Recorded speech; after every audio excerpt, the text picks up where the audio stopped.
அவங்க வந்து பிறந்திருக்காங்க. அடுத்து இயற்பெயர் காமாட்சி. இயற்பெயர்னா அவங்களுக்கு என்னன்னு தெரியுமா?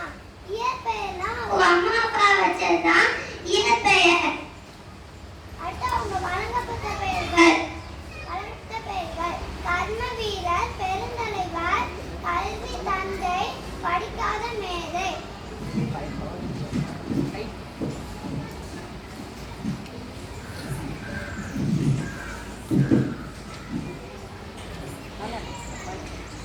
அடுத்து பெற்றோர். அவங்க அப்பா பேர் வந்து குமாரசாமி, அவங்க அம்மா பேர் வந்து சிவகாமி அம்மையார்.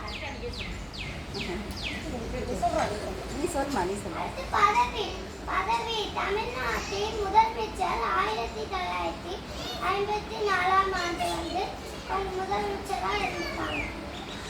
அடுத்த திட்டங்கள் நிறைய திட்டங்கள் கொண்டு வந்திருக்காங்க.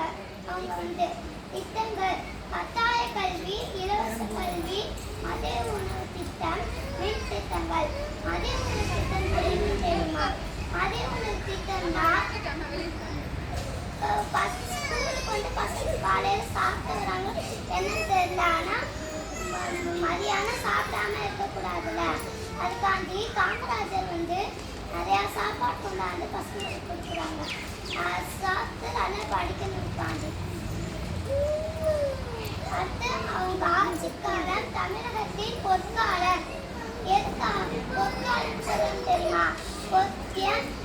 அந்த திட்டங்கள்லாம் ஆட்சிக்காரர்கள் வந்து நிறைய திட்டங்கள் கொண்டு வராங்கல்ல, அதுக்கு பேரு தான் பொற்காலன்னு சொல்றாங்க.